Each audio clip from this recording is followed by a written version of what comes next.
No matter how many times I say, we're just going to do a quick one.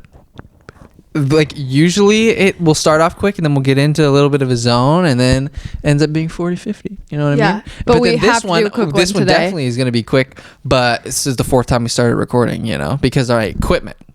We got things been held up by duct tape over here. We got a girl that doesn't like me talking about one of the TikToks she made, which popped off a little bit. I'm proud of her, you know. Hard work and determination for sure. But I couldn't...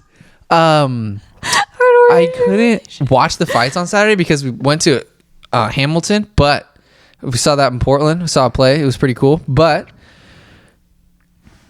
you know, it didn't really matter because I got to go back and watch all the fights. So many first round finishes. Amanda Lemos, so many great submissions on that card. It was fantastic, but we're going to make this sucker quick, okay? Because this upcoming week's card is kind of like, it's okay. Font vs. Vera, that's a fantastic main event. And then we got Alexander Romanov coming over. But what we're gonna do today, okay? Ready for this? Yep.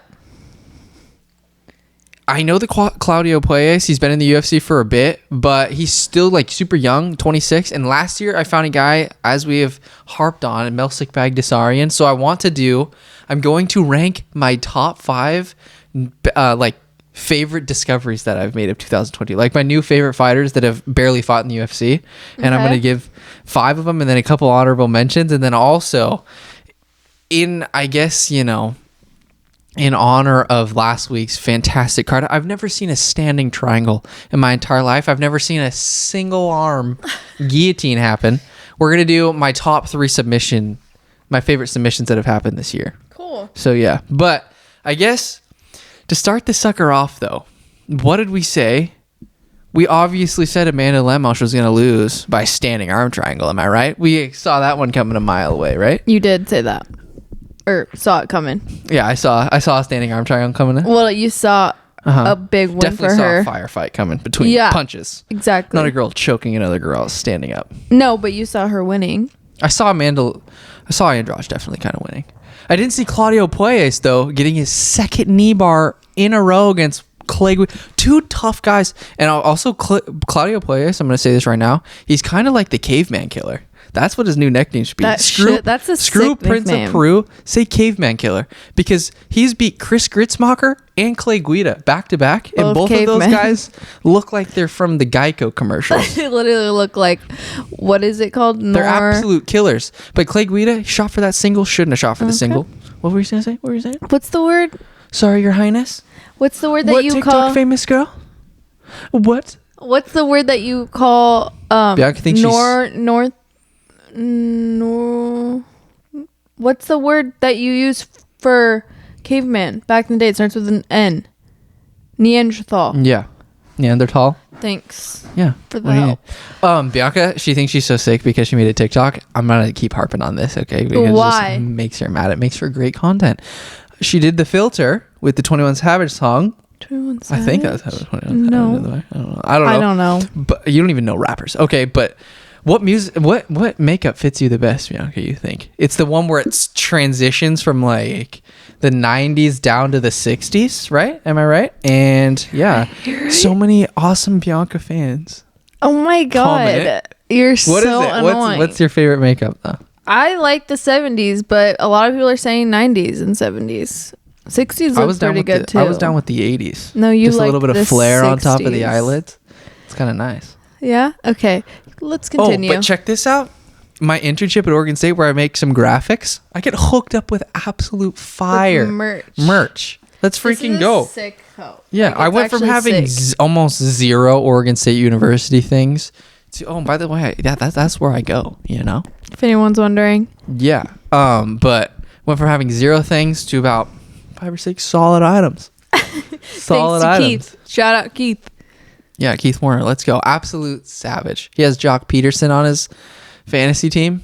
Man's hit 3 home runs in the last 2 days. So he's living the dream. Fire pickup. But okay, let's do a little rundown here. Jessica Andrade wins. Everybody expected that to win that way. Claudio Puelles, he's basically, I guess, going to win via knee bar every single time. And 26-year-old absolute killer. Charles Jourdain.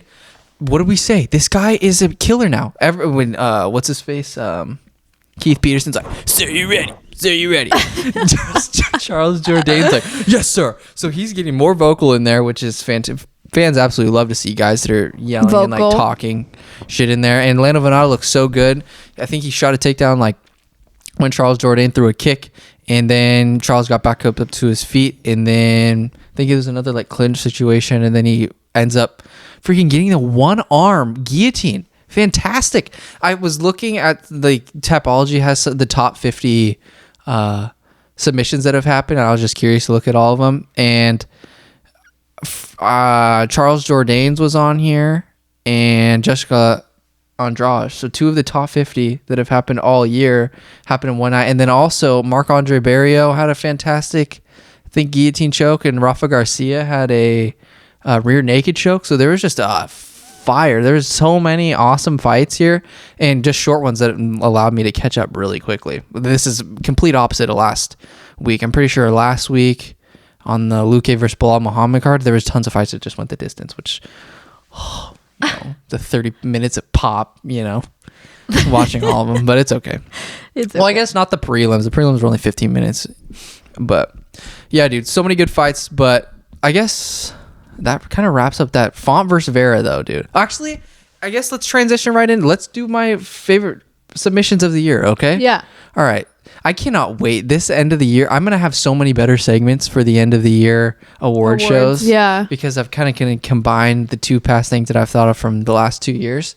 It's crazy that I've been doing it for this long. I know, honestly. The start of COVID. Yeah, I know. And the audio quality, dude. It's just gotten better. Straight up going. The video quality, the background, my high-tech camera. Well, it's a big-ass camera back there. I have a crew. Oh my god. I'm talking about even like your thumbnails and stuff. How much they've changed. They look still pretty ass. No, they don't. Like some of them do. You've gotten way better at how to like use Premiere Pro and stuff. Yeah. And Photoshop. Photoshop. Premiere Pro is how I edit the video. I meant Photoshop. No one cares about that. Oh, I care. Top 3 submissions of the year, baby. Let's get into this sucker. Okay. We'll start at the bottom. Okay. Actually, this is the honorable mention. Recency bias. But all that aside, Jessica Andrade versus Amanda Lemos, that was absolutely wild. Nobody I'm going to say this right now. We're going to get off topic here, but Amanda Lemos, so clean, dude. Powerful leg kicks. Such good stand-up. Even though she lost, she just got caught.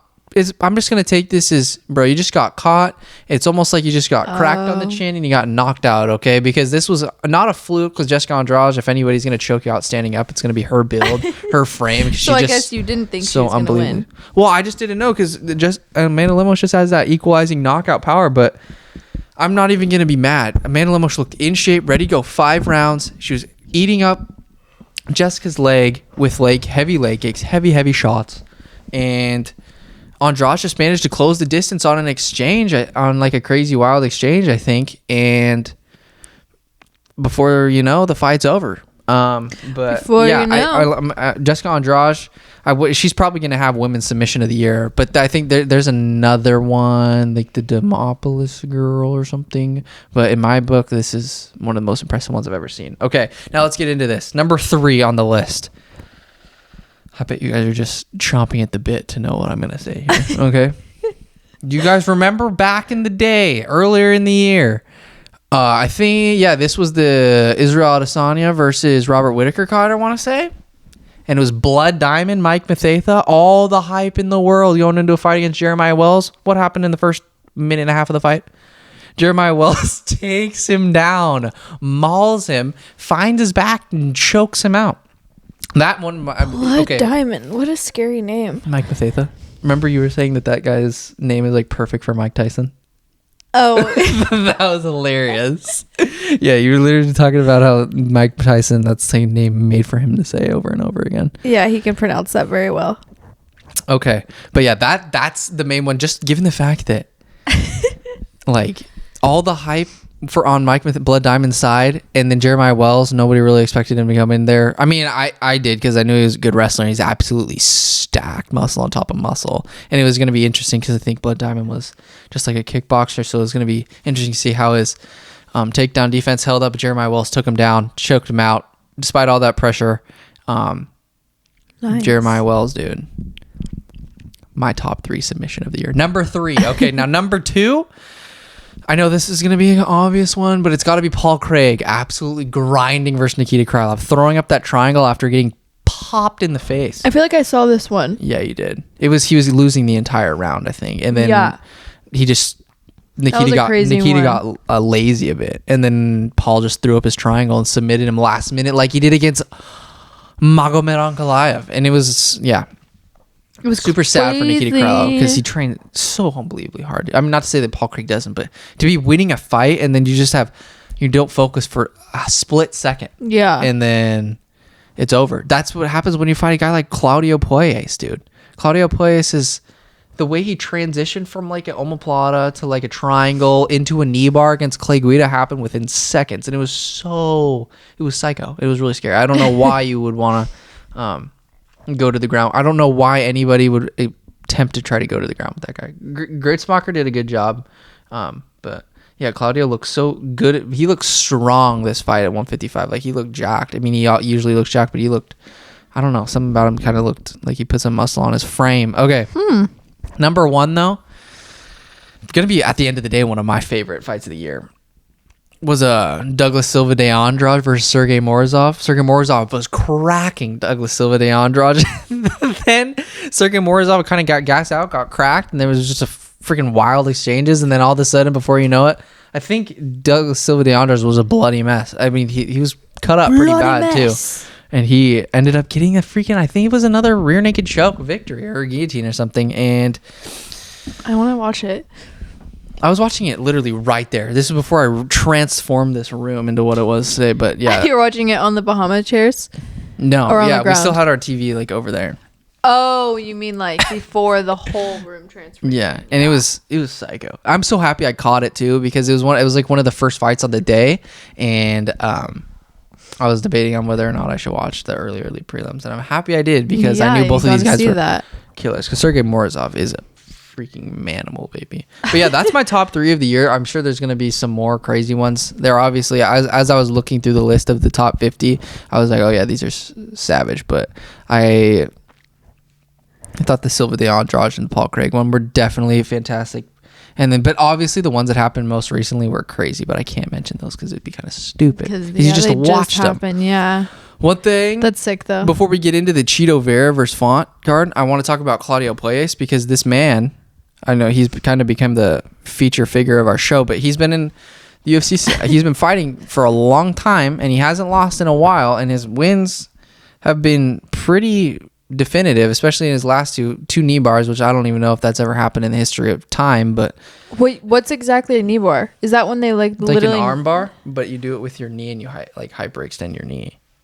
That sounds so painful. Yeah, it's no fun. But I think I know the right matchup here. If we're gonna, this is what the UFC's got to do. Diego Ferreira, I'm pretty sure he's like on a 3-fight losing streak. Claudio Puelles hasn't lost in a fat minute, and he deserves, I believe, a top 15 guy. I didn't watch his post-fight press conference. I mean, his post-fight interviews to see who he called out or anything. But Diego Ferreira, if we want to see high-level jiu-jitsu and ground game, let's do that. Or, even though I know the RDA versus, what happened? This little girl in my elementary class today, we had to write about hobbies and she wrote jiu-jitsu. Yes. And she was like showing me them. I'm like, oh, jiu-jitsu. And she's like, how do you know how to pronounce that? She's like, no one knows ever how to say it. And she goes, do you know where it's from? And I was like, I'm not sure. And she's like, Brazil. And how did you know? I forget. Dude, that was set up on a T for you. I know, but I forgot. I was gonna say Japan for some reason.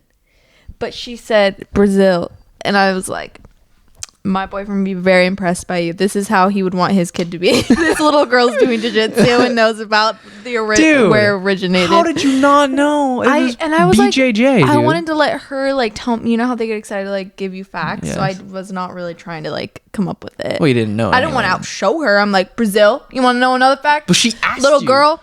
Jesus Christ. No, like I know a lot. Oh, so you're above me now? Why? You think that just because your TikTok popped off, you can just hold the mic in your hand? You don't need the stand anymore?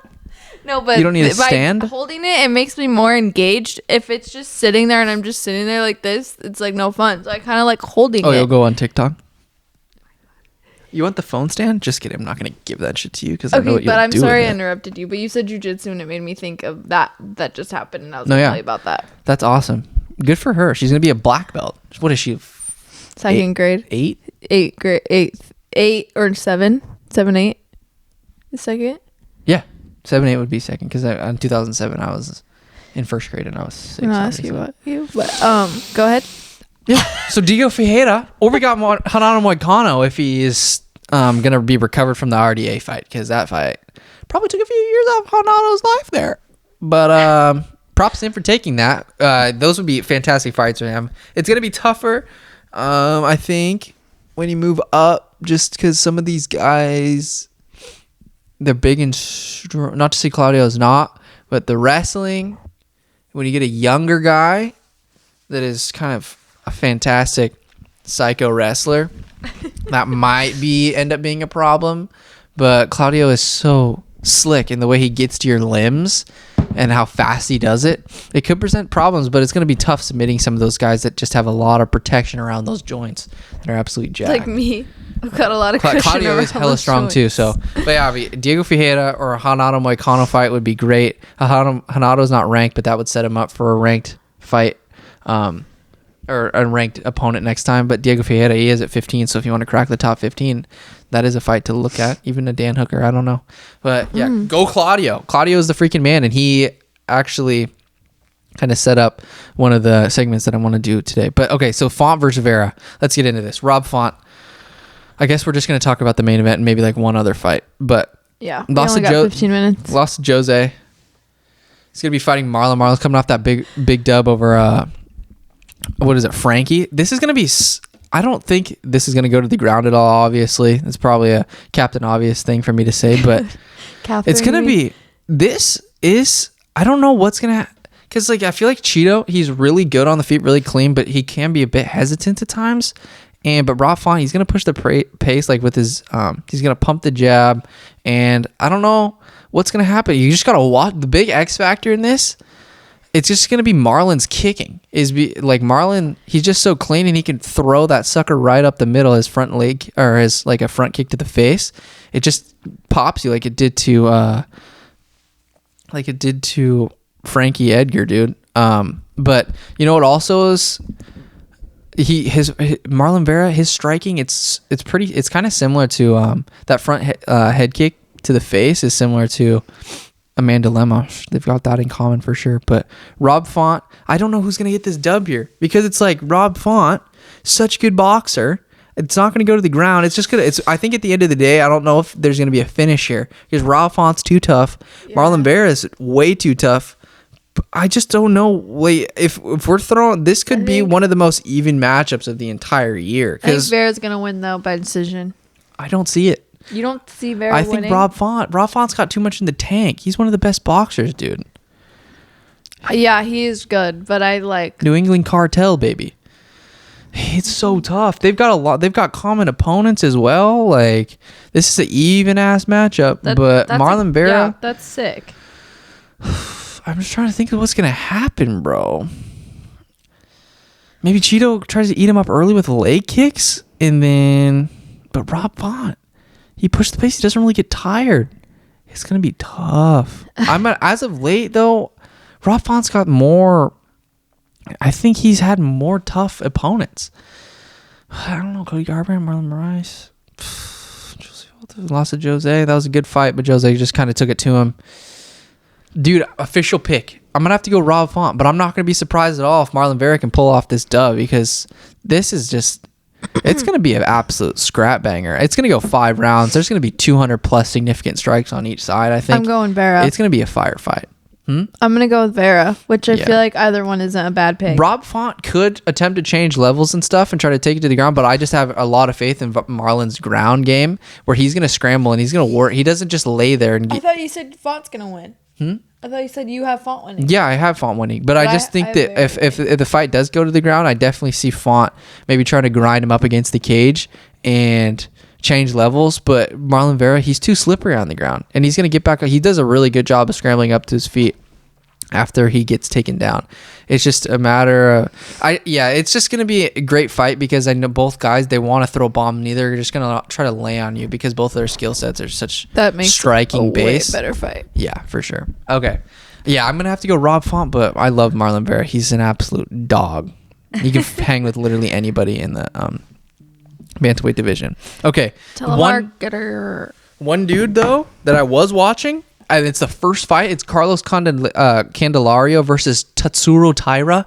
Dude, Tatsuro Taira, number 1 flyweight in Japan, according to Tapology, bro. Tatsuro Taira is a killer. I watched one of his fights, and he has great submission game. His kicks are phenomenal. He'll eat up your leg, and then also I think it was most recent fight or something. His right hand's pretty crazy. Like, he can find your chin and he can put you down and stun you, and then all of a sudden he'll grab your back or something, and you'll be choked out. So we could see another fantastic submission from Tatsuro Taira. And you've never seen him fight before? No, this is his first fight in the UFC. Oh, cool. And he's only I think he's only 20. He's like my age. Or a little bit older than me. So he was born in 2000. So I'm looking forward to Tatsuro Taira. 10-1 dude, and he could be another great addition to the flyweight division for sure. And then obviously Alexander Romanov versus Chase Sherman, that got delayed from last week's card, so that's going to be on this week's. And Alexander Romanov, I'm looking for him to basically buzzsaw through everybody that he faces at heavyweight until he makes it into that top 5, top 10-ish area. Okay, and then Gerald Meerschaert, we got GM3 versus Krzysztof Jotko. That's going to be a great fight. I think that GM3 is finally going to have... This is finally a favorable matchup, I think, for GM3. He's had to fight some absolute killers, and he was kind of getting laid on by Dustin Stoltzfus, but then he ended up getting that freaking submission. He's submission artist, baby. We could actually see more submissions carry over into this next... this upcoming week. But as far as like anything besides Rob Font versus Marlon Vera, it's Andre Fili versus Joe Anderson Brito. Like, you have to watch Andre Fili. He's the absolute man. But yeah, that's it for that card, dude. Touchy Fili, baby. Yeah, that's his. I always remember him by his nickname. Yeah. Okay, let's get into this final segment. Okay. Yeah, but those are my picks. Watch out. You have to watch Andre Fili. Rob Font, I think, is gonna win. Alexander Romanov for sure dub, and then Tatsuro Taira. He looks like an absolute killer. I'm excited. Yeah, I think that'll be cool. Okay, let's get into the new discoveries. And this was obviously influenced by our boy Claudio Puelles. And then also we found so many sick prospects last year between like Melsik Bagdasaryan. Michael Chandler. I think Michael Chandler, didn't he come in 2020? He came during COVID, I'm pretty sure. I think he came 2021. No, I don't think so. But okay. Look. All right. Should we get into number 5? Okay. Number 5. One of my favorite discoveries that has happened. I think he fought, he's fought twice this year, I believe. For one against Michel Pereira and one against Miguel Baeza. 2 of which are some of my favorite welterweights to watch. Miguel Baeza, keep your head up, bro. You're going to be the man one day. You're still young, but Andre Fialho. And I don't know how to say it. I usually say Fialho, but the last 2 fights, it seems like the announcers have been struggling with it. So well, I was going to say they probably say it wrong. No, well, I don't know. I think I'm just going to say Fialho. And absolutely, dude, imagine being your first fight in the UFC and you're fighting Michel Pereira, I'm pretty sure. And Michel Pereira, I don't know why he's not in the top 15. I mean, I don't know why he's not in the top 10. But I guess, I don't even know if Michel Pereira is ranked. Michael Chandler's first fight was January 2021. Okay. That's a long ass time ago, though. It was 2021, so I think I know better than you. So I think I'm the new host. If you want to. Tell me about Andre Fialho. Brazilian names kill me sometimes. I know. I can say like the longest Russian name and then one You're short so Brazilian good at name. Russian names. Or just Georgian Eastern names. Europeans. Yeah. But Andre Fialho, clean boxing. He's so good. His uppercut that he cracked Miguel Baeza with was fantastic. But it seems like every single fight he's in, he's always pushing the pace no matter how he's doing in a fight. Even if he's losing, he's always just pressing you up against the octagon and throwing volume. And then he also has the power and stand up to just hang with people. And then he's obviously well-rounded like on the ground and stuff. So Andre Fialho, he's the man, and I cannot wait for the next time he fights because it seems like every single time he's in there, it's a war. Yeah. And even though probably going to have to change that up in order to elongate your career. But yeah, I freaking love Andre Fialho. And 170 is pretty wide open. Like all it takes is like 1 or 2 fights, or it takes like a 3-fight win streak, honestly, to get attention in there. And then by then you're maybe in the top 15. I don't know, battling to get in the top 10. So yeah, 170 is really wide open. But okay, next one, Jailton Almeida, dude. This guy's an absolute sad boy. When we watched, I forget what the card it was. I think it was the Strickland card. But when he was fighting Danilo Marquez at 205, I was like, Jesus Christ, this is a big ass guy. He just took him down. He took Danilo down, and then he was just kind of riding him around the octagon a little bit, and then he just started raining down Donkey Kong strikes like Alexander Romanov. Bianca, I'm just trying to talk here. I'm getting my eyelid rubbed because I have an eyelash here. But Jailton Almeida, he's absolute jack god. And he's going to be a top 10 light heavyweight, but he's moving up, pretty sure, to fight a pretty favorable matchup at heavyweight between, was it Parker Porter or something? Parker Porter? And it's going to be at heavyweight, but I don't know how that's going to go, but it's really a Peter Parker win-win scenario. I mean, not win-win because you could get knocked the fuck out of heavyweight at 265. Yeah, but yeah. it just kind of shows that you're giving the UFC a favor. So there you don't know. You give and receive. You scratch your back, I scratch my back. Wait. You scratch my back, I scratch your back, kind of thing. You know. But 265 for Jailton, I'm excited to see how he looks there because he already looks so funny. 205, so it's gonna be crazy. Parker Porter, I think he's on like a 3-fight win streak or something, but Jailton Almeida, he's gonna find a way to get that sucker to the ground, choke you out or something. It's gonna be an interesting battle there at 265, but I want to see look at this guy, dude. I mean, oh my god, that's crazy. Okay, like when you close your eyes and think of a Brazilian fighter, you're like, oh, Jailton. It's definitely that. Jailton Almeida, so that's so we got Andre Fialho, Jailton Almeida at 4. Okay, next one.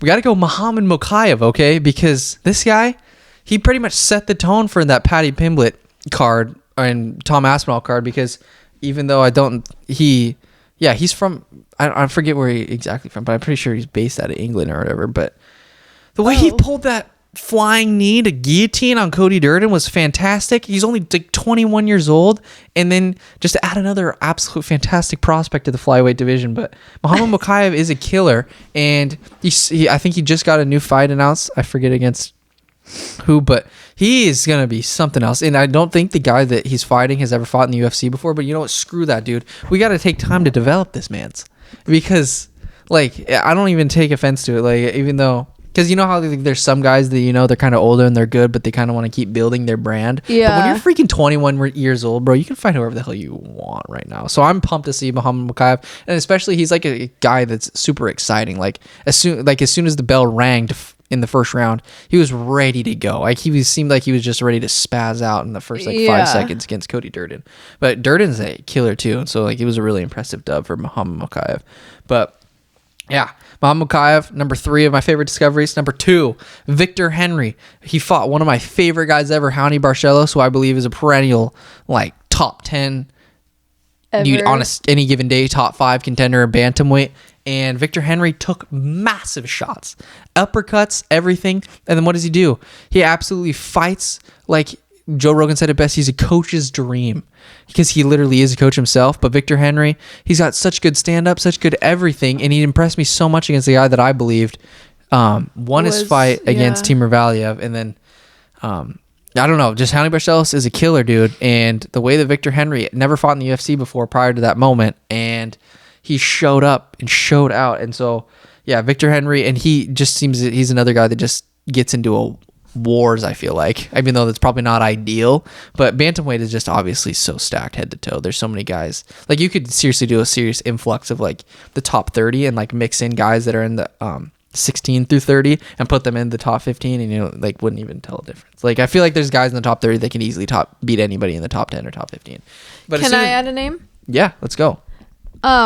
Who was the guy that fought Sugar Sean? Chris Moutinho. Yeah. Yeah. Honestly, Chris Moutinho, he is a great discovery because he because he also did that other fight recently, right? And the man, you just can't knock him down. No, yeah, he doesn't win, but he's a really good. Well, when you fight Sean O'Malley and Guido Canetti, yeah, exactly. I mean, that's something you tell your grandkids when you're like, he's bro, getting like tough fights, tough-ass fights. And I thought he like held up really well. Yeah. Is there another guy that you think, even from like last year? Well, like I said, Michael Chandler, obviously, because he was in 2021. Mm-hmm. I love watching his inspo videos every single day. Kellan sends me them on Instagram. Dude, I freaking love it. It's so He's funny. the only one that it's just, I don't know, something about it is just, even though when he does cringe videos, it's just cringe, not but cringe. like he's trying to, he's genuine. Like, he's not just being, and no, exactly. And it helps because he actually talks the talk.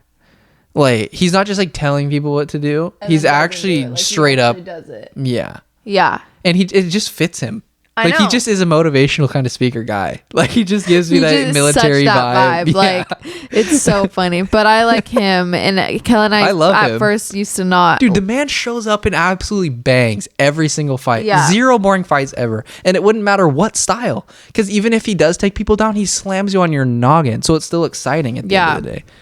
So I would say him, and then like Chris Moutinho or whatever. Yeah. And those are the only two I could think of. Yeah, no, that's beautiful. Chris Moutinho, he's great, but he just got to get more of a favorable matchup. Yeah. Way. He's been getting hard ass. Dude, you come from not even fighting in the UFC to just fighting guys. Sugar Sean was his first fight in the UFC. Yeah. Yeah. And Guido Canetti is one of the baddest motherfuckers on the planet. And he's 40 and he's absolutely shredded. Yeah, I don't know if they thought they were doing him a favor just because he was 40 or like what. I don't know, but yeah, no, I don't know. That was tough. I don't even think he's 40, dude. I think he's over 40. Yeah. He's like 42 or something. Yeah. I don't know. But okay, so we got Andre Fialho, Jonathan Almeida, Muhammad Mokaev, Victor Henry, and now for the main one that I found out about. It's got to be the little Conor McGregor-esque fighter that I talked about a little while back, and that's Javid Basharat. I mean, the dude, the way he resembles Conor McGregor is actually kind of insane. Like, and his fight, like just fight-wise? Like, even in his haircut and his beard and the way that he's bouncing, he's light on his toes, and he like kind of gets guys to like fight with him. Like, he gets guys to rise to the occasion a little bit. Mm-hmm. God, I always got to be aware of the time, okay? Freaking superstar over here. But Javid Basharat, dude, his fight against Trevin 5-Star Jones. Trevin Jones is, well, number one. I mean, after his fight against Mario Bautista, I think he's had to fight Saeed Kakhramonov, and then he's had to fight Javid Basharat. How do you know these names? I mean, that is just, those are names to have on your resume for sure. But Javid Basharat, his brother won at a different promotion at the exact same time. But I love him. He's my, at the end of the day, I think, granted something crazy happening, he's going to be my Melsik Baghdasaryan of 2000. Like, Javid Basharat is my 2022 Melsik Baghdasaryan, I think. Because this guy, he's another great addition to bantamweight. And I don't know, the way that he was fighting, it didn't show a ton of weaknesses. So I'm thinking, bro, this cat could fight anybody in the division and give him problems. So that's why I love Javid Basharat. And just the way that he kind of resembled Conor McGregor was great, and then he also loves to talk during fights, and then he elevates the level of his fighter, of his opponent, and I don't know, it just makes for a great show. So I could see him fighting main events. He's gonna be on main cards, dude. I want to look up. I don't even think he's that old either, and I don't think he has a fight coming up. But his nickname is the Snow Leopard. That's the sickest nickname ever. Okay, but yeah, and then I think his original fight against that is Dana White Contender Series fight. The guy was like calling him a terrorist, and then he goes in and guillotine chokes that guy. But that's freaking sick. He's an absolute killer, dude. Yeah, I love Javid. He's the man. Please watch out for him. And he's born in 1995. So what does that make him, like 27-ish? 95. Clarissa was born in 98. So yeah, about 20. He was around my sister's age. 26. Yeah. Yeah. Dude, let's freaking go. 12-0, Javi Bashrat. He's the man. Okay.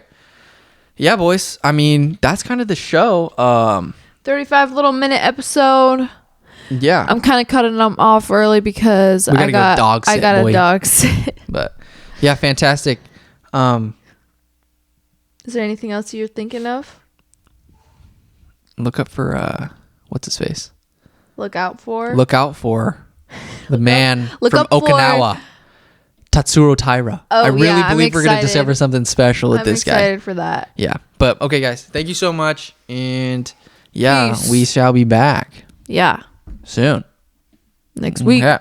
Hopefully I can do one Saturday, honestly. Or we're signing off. Signing off. Later.